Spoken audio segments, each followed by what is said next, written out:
Britain okoyo. Kalozo dikangani ngoba amasika kakuthando.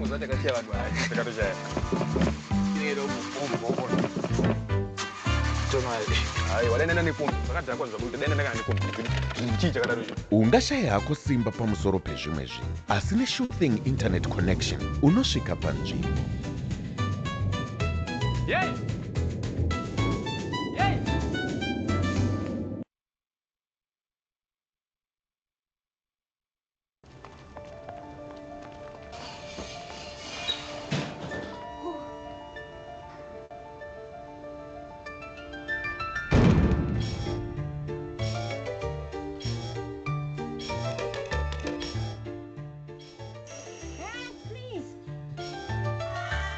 Unogona hako kushaya simba rekuziva pauchastika asi neSureThing internet connection ndiwe une plan pamashandiro ako.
A great afternoon to you all.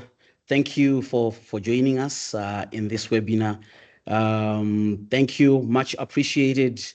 In a cloud era, a generation, it's good to live in this generation because most of our elements, everything are running now on the cloud. So today as Liquid Intelligent Technologies, we're going to do a deep dive into issues of data governance and compliance, policies, processes, controls, and to legal and regulations.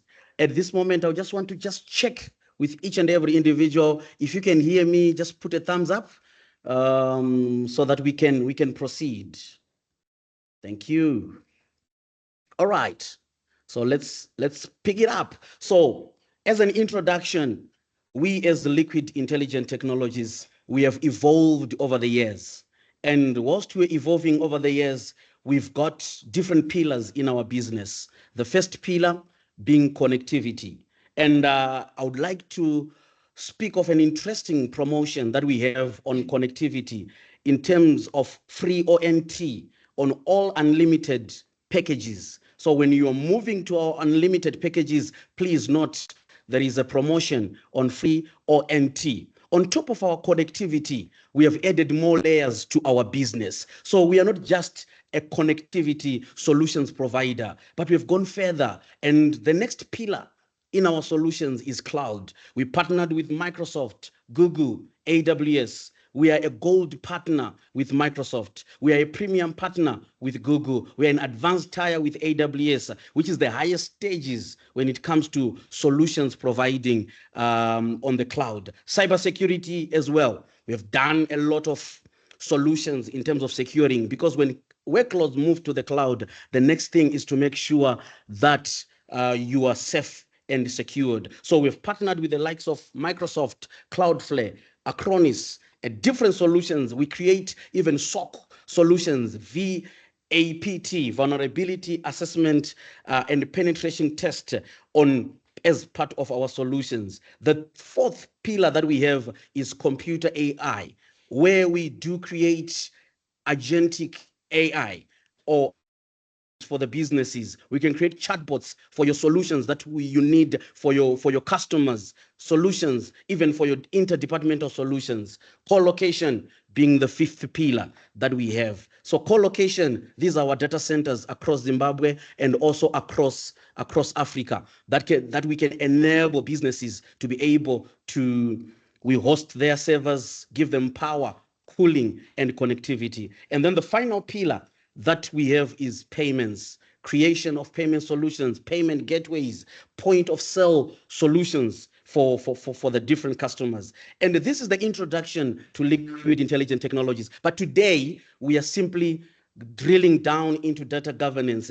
And to me today, I've got two presenters, two of the best that we have. We've got Walter Chimuka, who is our cybersecurity specialist at Liquid Intelligent Technologies, and Abraham Makamba, who is our head of managed services. So at this very moment, I want you to sit and relax so that we can go deeper into the policies, the processes, the controls, how you can adhere to data governance and compliance, and also remembering that we all need to comply with the Data Protection Act of Zimbabwe. So at this moment, I would like to introduce Walter to take over and present on data governance and compliance. Over to you, Walter.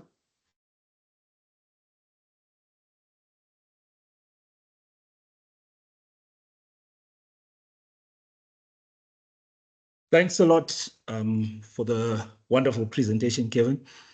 Morning, everyone. Again, I'll ask for a thumbs up if you guys can hear me before we proceed. Awesome. Looking at data governance and compliance in the cloud era, and like has already been alluded to by Kevin,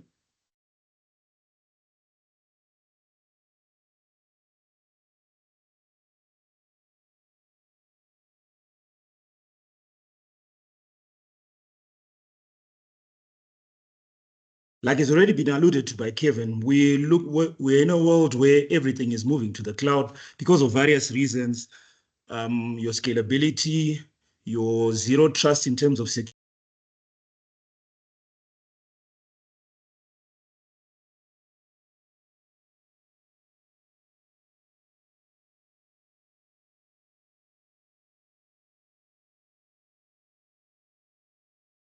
Okay, so what we're looking at is how we can enhance our competitiveness, looking at data, because whoever has got data is in control.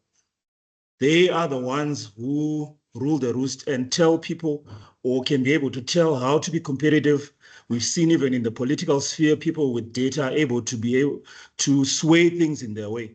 So to enhance your competitiveness and drive business growth, you need to have data and be able to use it to make those good decisions going forward. So migration to the cloud, having come through, has also brought about new challenges relating to how you govern this data, how you keep compliant to the various governance frameworks that you are meant to be following, because the security perimeter has been moved. So it is important that all organizations manage their data, the accessibility of their data, the functionality, accuracy, just looking at how well this is managed, going over the whole data lifecycle. So data governance, as a brief description or a definition, are the policies, processes, and controls that ensure that the data you've got is kept secure, the integrity of it is aligned, and it's also compliant. If you have inadequate governance in place, you then have challenges where you can then have data breaches, loss of intellectual property, and ultimately this all leads to instances where you may find yourself getting your bottom line affected. So there's need for clear policies on how this data is handled all through the data lifecycle, like I mentioned. So you're looking at the access to the data, the measures you have in place to protect it, and the retention and subsequent disposal of it. So talking about compliance, we're looking at adhering to whatever legal or regulatory compliance requirements that you have, which apply to the data that you're collecting. So there are various regulatory bodies that are there to enforce this. We're looking at your CDPA, which is the Cyber Data Protection Act, which was enacted in 2021 here in Zimbabwe, the GDPR, which everyone talks to, and is probably the gold standard in terms of data compliance regulatory frameworks, which is in the EU. That was enacted in 2016. You have your PCI DSS if you're a financial institution, HIPAA, the Health Information Act, which is part of the health side of things. Then you then find yourself at risk if you are complying to any of the ones that I've spoken about above there, that you can face hefty fines. In the UK or EU, you are talking in terms of millions of US dollars or euros, and it also will affect your brand reputation. So talking about compliance, looking at cloud in terms of your governance and compliance. So the comprehensive frameworks that I mentioned above, you then need to have these as a part of your own compliance internally as an organization. So these are required to govern the collection, the storage, and the secure use of this data in secure cloud environments. The frameworks will help you ensure that your data is secure, it's private and accessible while you're keeping compliant. Having moved to the cloud, we then look at what's called the shared responsibility model.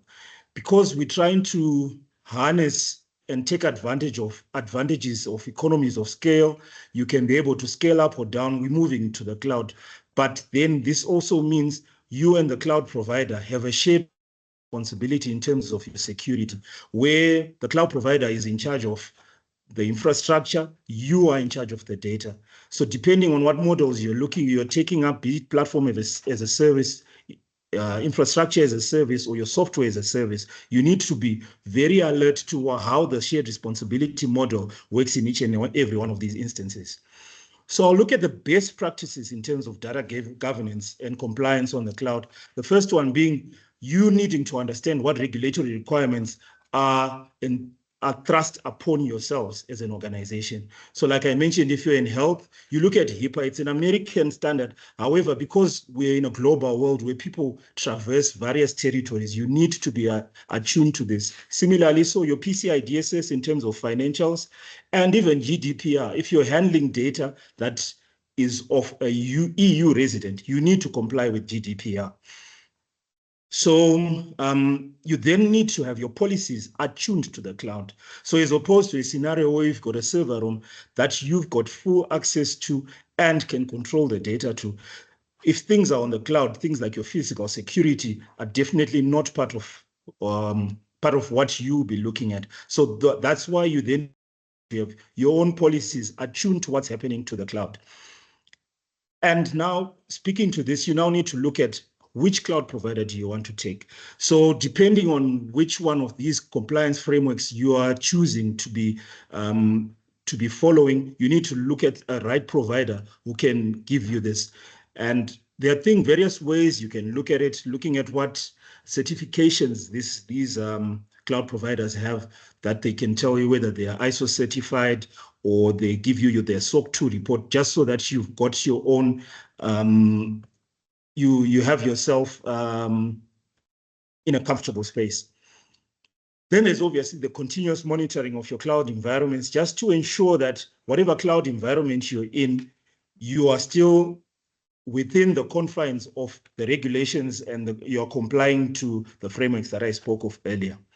Then looking at your incident response, the plans that you have to include cloud breaches, because when you're in cloud, what happens now is different in terms of your escalation matrices, your communication to both the providers and your clients will differ, as opposed to a scenario where you're on-prem. So this is, in a nutshell, what we're looking at in terms of your best practices for data governance and compliance. I'm going to hand you over now to Abraham, who's going to take you through the business side of things. Over to you, Abraham. Thank you so much, Walter.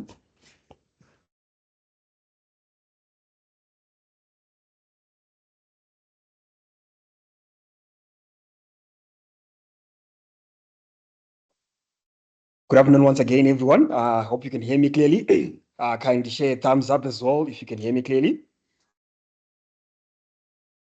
Thank you so much. So I'll take over from where Walter left. I'm sure you all agree with me. At the end of the day, this boils down to the numbers. We are all in business, and at the end of the day, we need to make the best in what we do.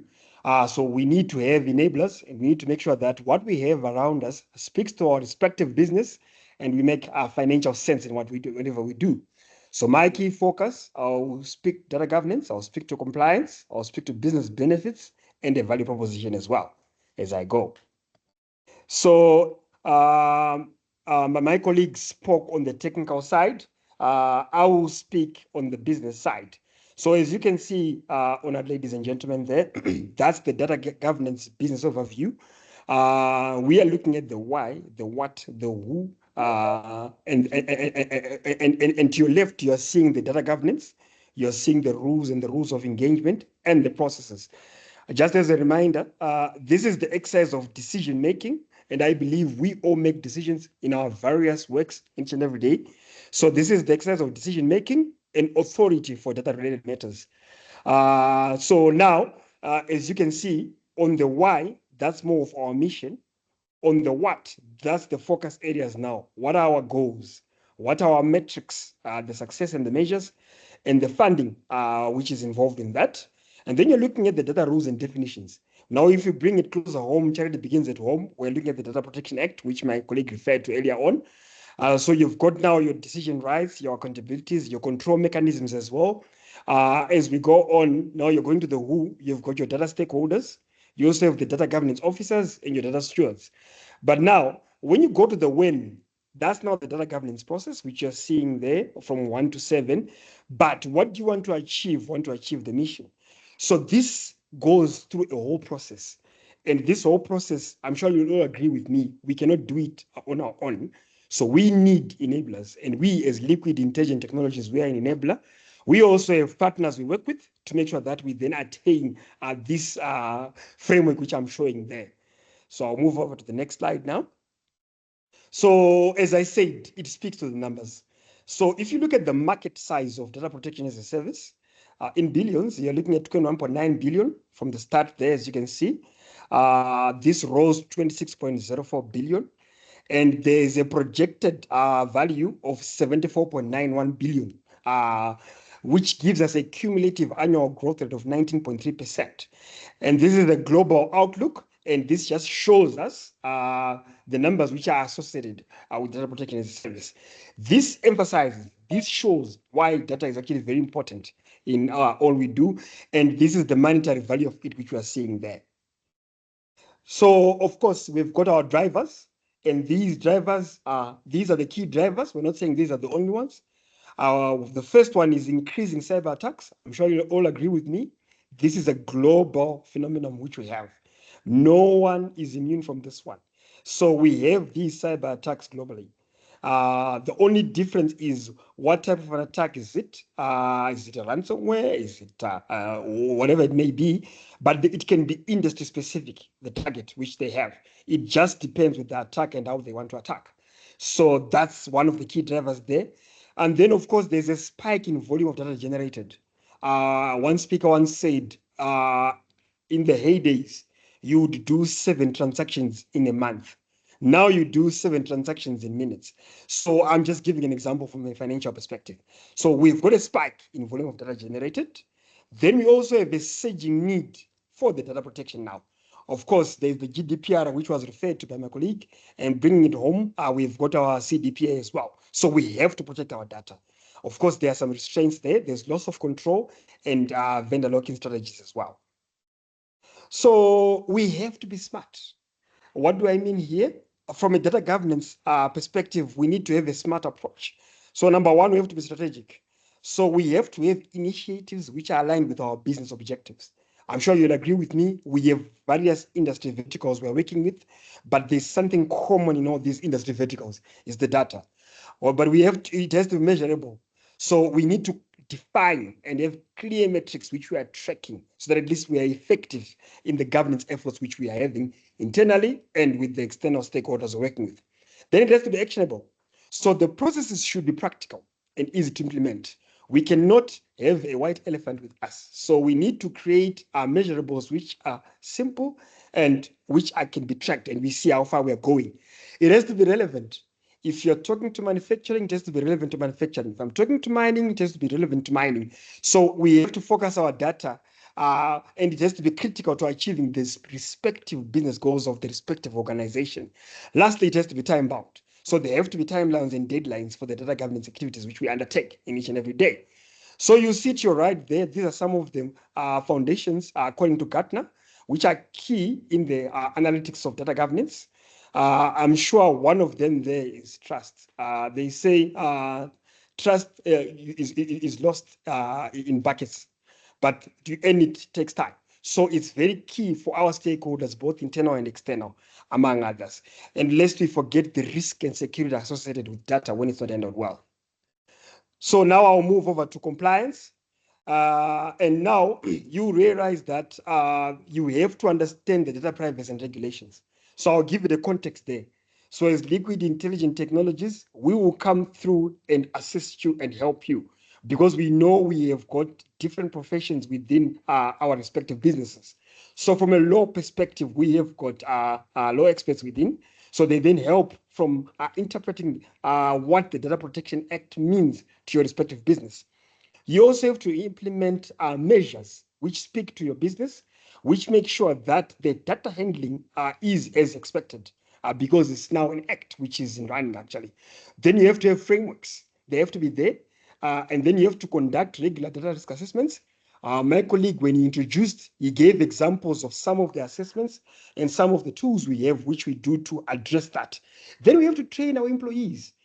In an organization, you have someone who's technical, you have someone in finance, you have someone in procurement, etc. But when the data breach happens, it may be through the finance, it may be through another department. So we have to have consistent trainings. So for that, we have a training which we share with all employees, which speaks to everyone. This conscientizes the people to understand the type of breaches which you can have.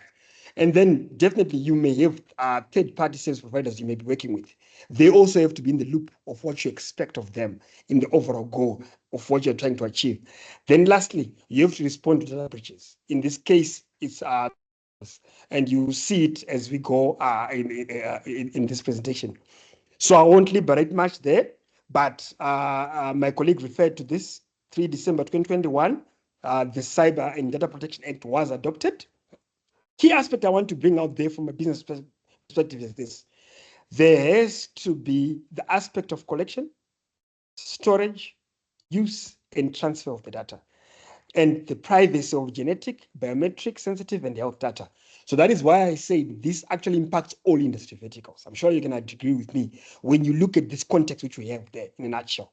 And as I said earlier, POTRAS is the respective implementing authority of the same. So now I just want to show the numbers. I showed from a market perspective. I want to show the consequences which we have. I'm sure you'll agree with me. In a global village, some countries actually declare when there's a breach. So you're looking at 4.45 million. That's the average cost of data breach globally as in 2024.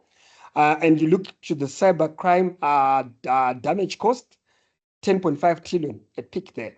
But of interest, our neighbors, South Africa, it's 2.8 million for an average cost of a data breach. And Africa ranks the highest globally with 23% year-on-year growth of weekly attacks. Last but not least, from a grouping perspective, Middle East and Africa are grouped together.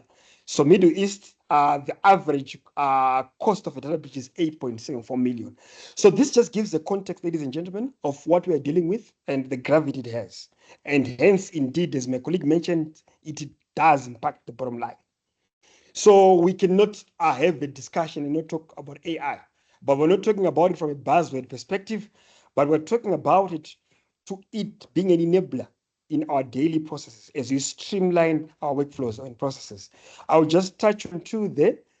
We have got data loss prevention tools which we have, which we can actually work with work with you to help you to address, monitor, classify. Remember, we agreed that there's sensitive data. So we need to have these tools which then aid us to achieve that. Then you have to have automated threat intelligence. So as the world is evolving, so are the threats, they're evolving as well. So AI comes to gather and analyze the security threats, because as much as possible, we have to be reactive rather than to be, we have to be proactive rather than to be reactive. Then last but not least, we need to have identity access management solutions as well. And Microsoft has that. And I won't take much time there, but I just wanted to give examples which speak to the aspects which we have there, among others. Then fraud detection, I'm sure you agree with me. It speaks to everyone on the floor. So as Liquid Intelligent Technologies, we are an enabler. And as a managed services offering, we have data protection as a service. And what do we mean there? We are saying from a law perspective and from the professional's perspective, we have in-house and our partners as well. We then attain this, which I'm referring to. So you saw this slide earlier on, but I'm speaking to it referring to the partners we have, among others. So from a cybersecurity perspective, with the various tools which come in there, we have partnered with Sophos, we also have Fortinet and Cisco, among others. And from a group perspective, there is the Africa Data Centers. So this speaks to the co-location arm of the business, whereby we're saying maybe from a backup and data recovery perspective, you have your data sitting in our data center. So there is now business continuity. So I'm just giving an example and context of where I'm coming from that. Then from a cloud perspective, my colleague elaborated on that, so I won't touch much on that. But from a compute AI perspective, one other aspect which I'm sure you are aware of, I'm sure you've seen, we have an AI factory which is in the process. And from a group perspective, this also speaks to that aspect. So I'll move over to the next slide now. So at the end of the day, as I conclude, there has to be benefits, because we can liberate and we can talk. What are the benefits of this? So we need to have improved decision making. I'm sure you'll agree with me. As you work with your data, that data should enable you to have decision making which is ideal and good for your respective business. We have to be compliant. We heard of the compliance which we speak of from a global perspective, and we know of the one we speak of locally in Zim. And we have to have enhanced data security. That's the only way we can attain that mission we shared on earlier on. Last but not least, we have to have operational efficiency and cost savings. So this is critical. And at the end of the day, as you can see there, this speaks to what we are referring to, being compliant to the aspects which we are required to be in our respective industries. And then the value, what value are we getting? Okay, trust. I'm sure you remember, I shared this on the Gartner one. It's back again. There has to be trust building. It's an ongoing curve, it's an ongoing journey. And we have to mitigate risk as much as possible. You know, you can never avoid risk, but you can mitigate risk. And then once you have that, you're speaking to operational excellence, and we have enhanced decision making, as I mentioned earlier. One thing we cannot run away from is competition. So imagine or envision when you have a competitive differentiation within your armory. That actually goes a long way in your respective business. And once we achieve this, we have the culture of accountability. So with that, I thank you.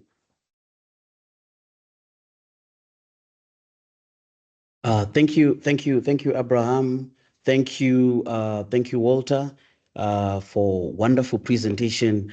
To the audience, please keep bringing in the questions in the chat or in the question and answer section. And also to those that need to have further discussions with our experts, please scan the QR code on the screen so that we can take it also offline. So Abraham and Walter, thank you for brilliant presentation. And whilst you are zeroing in on the cost of data breach that Abraham you mentioned, I think there's a question, but I'll give it to Walter. How can organizations ensure continuous compliance in the cloud? Because we want to then avoid that cost of data breach. Maybe Walter, you can help us take that question from the audience. How can organizations ensure continuous compliance in the cloud? Because they're actually realizing that cyber threats is actually a continuous process and continuous events. So what it means, data governance and compliance also need to be continuous. So how can organizations ensure that? Over to you, Walter. Okay, thank you for that question. So when we're looking at how to ensure you continue to comply, I mentioned the monitoring tools that each and every one of these cloud providers will have in place. That needs to be in effect, and then continuously having audits. So it's one thing to have policies in place, but it's also another thing to ensure that these policies are being followed, both internally and with your cloud provider. So you can have audits internally to look at your own processes and procedures to see that you're actually adhering to the policies. And then also from the cloud provider, you ask for their reports when they get audited to ensure that they're also still compliant. That ensures that you're still you don't fall prey to any of these issues. Thank you. Thanks, Walter, for that answer in terms of audit. So I think it will go to question. I'll jump to question number 4, which then says, what solutions are available from the liquid side? I think, Abraham, you can then help us in terms of how we can achieve one, because when audit is coming, what are they looking for? And what solutions can we then help to ensure that our customers are fully compliant, whether on the cloud or whether on the on-premise or in their local network? Okay, thank you for that question, Kevin. So I'll answer it in parts. So firstly, from a liquid perspective, we have our Security Operations Center. So Security Operations Center, all they're doing is they've got tools which then help or aid each business with within their respective industry to make sure that they're compliant. So I'm biased to data, so I'll speak to data in terms of how they're handling data, where is the data stored, and etc. So I'll give an example. It may be on-prem. We are talking of perimeter security. Perimeter, we need to know as traffic goes in and out, is it secured? And is there possible threat there? Do we have a breach? Remember, our breach can be inside as well or outside. Someone can actually masquerade as well. So I gave an example of perimeter security. You may be having your workloads in the cloud. So we need to secure the cloud as well. That's where the tools which we have from a cloud perspective come into play. So when you're looking at hybrid then speaks to cloud and on-prem. Remember, when we have a breach now, they don't care where the attack happened. At the end of the day, the data has to be secured and the data has to be compliant. I'm sure you remember what we shared. So in a nutshell, Kevin, and the floor, all we are saying is whether it's on-prem, whether it's on cloud, it has to be secured. So I gave an example of Liquid Security Operations Center. We have Sophos as well, which we've partnered with. We have Fortinet as well, and Cisco. Why am I giving these examples? I'm aware that from a group perspective, you may be working with Cisco or Fortinet or Sophos. So we are multi-vendor. So it depends with the type of solution which is required. We can also have a scenario whereby we can spec, but at the end of the day, what we need to achieve is to make sure that we are addressing the pain point, reusing the respective vendor, and we also leverage on our internal skills as well. Thank you. Thanks, Abraham, for that. I see questions are flying in, so I'll take others, and then also on that as well, we've got some of our engineers and also some of our experts to be answering those questions. But also, meanwhile, I'm also seeing people scanning so that we can then do a one-on-one, a tailor-made session and a follow-up so that we can go deeper into your various environments. So thank you, Abe and Walter, for that. Walter, there is also a question for you. What are the common cloud certifications for compliancy? And then maybe whilst you are there, you can then add to say, explain further on the shared responsibility model in the cloud compliancy. I think where the question is coming from is, okay, yes, there's a shared responsibility, but what kind of certification do we then need as local businesses to be able to achieve that? Thank you for the multi-pronged questions. So in terms of what certifications are available locally, I want to correct to say that we can't say locally. Remember, we're in a global village, and when you're on the internet, it's one global village. So in terms of cloud providers, you want to look at your ISO 27001. So that's from the international, that's an international standards organization statute, which talks to various things around your ISMS, your information security management system. And as a cloud provider, you need to be adhering to this so that you give people who are coming through to you to get service from you the comfort in knowing that all your processes and procedures are aligned to security-based practices. There is also what's called SOC 2, which is an audit standard for security, availability, and privacy. That is also one that you should look out for when you're looking internally at your own processes and procedures, and also when you're looking at cloud providers to take on board. Thanks, Walter, for that answer. I think there is also the last one that we have. It's in terms of allocations of cloud platforms. All right. So maybe I can take that one in terms of making sure where your data is located. So in each and every cloud provider, there are regions. So in your portal, it can be a Microsoft portal, it can be an AWS portal, it can be a Google portal, or even an Oracle portal. It will actually show where the region is. So before workloads are being run, please, you need to make sure you have specified the region that you need, depending on the type of compliance you need or regulation that you need. So there are different types of regions that are available for you to then be able to select. Thank you. All right. Whilst you're there, let's maybe Walter, you can also come in, add in terms of that question. So I wanted to take the question from Washington Samkange. He's asking, are there any documented cases or enforcement actions related to data breaches in Zimbabwe that are available, that offer valuable lessons for shaping the effective data governance and compliance strategies? So as we both, Abe and myself, attested, the CDPA, which is the Data Protection Act, was enacted in 2021. The authority is in the process of getting this solidified and actually working. So partly, I think DPOs, the first batch, got certified late last year. So we do not have any documented formally instances. However, like I'll keep on saying, we live in a global village. We learn lessons from people everywhere. The solutions we're using, the security that we've got, even the compliance frameworks that we have are international, and they do apply here in Zimbabwe. So we actually learn from those. We will mature as an economy to a stage where we then actually have use cases that are local. But for now, what we're doing is we borrow from what's happening everywhere else, because we still live in the same pot.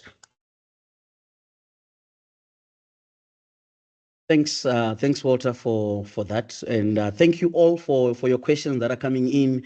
Our experts are also answering in the chat section. Please keep them, bring them in. At the same time, please let's scan the QR code so that we can take it off as well offline. And maybe right now we just want to thank you all for coming into this webinar. It was a good eye-opener from my side, and I can also see from the chat that there's been a lot of questions coming in, which is very, very, very crucial.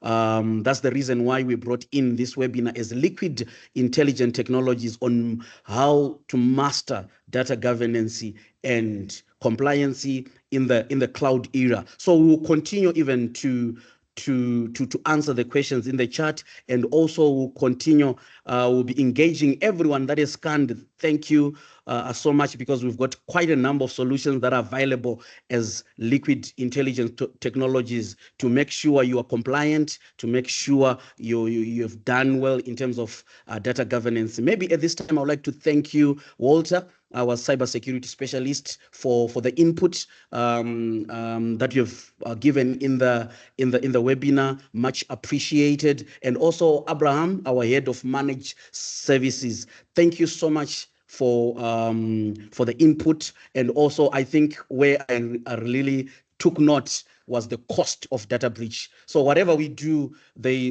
just know that there is cost of data breach. We might try to maybe save on certain equipment, on certain audits, try to save on this, but please let's remember there is also cost in terms of data breach. And at this moment, I'd like to thank you. We have come to the end of the webinar. Please continue. We'll also put the link in the chat so that you can also click the link, and then we can do a one-on-one with our experts. At this moment, I'd like you to enjoy the rest of your afternoon.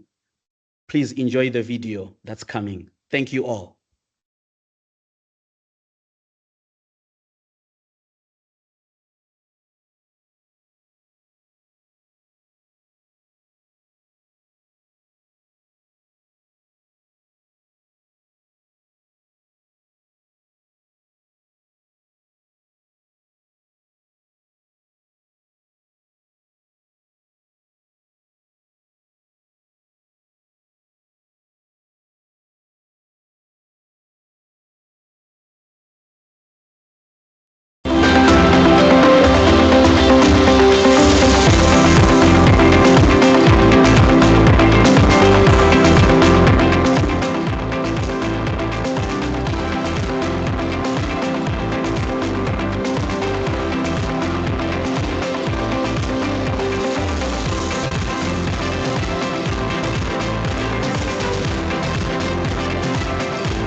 Britain okoyo.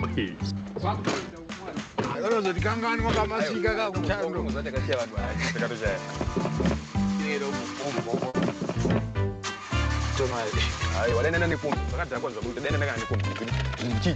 ungashayako simba pamusoro pezvimwe zvinhu asi nesure thing internet connection unosvika panzvimbo.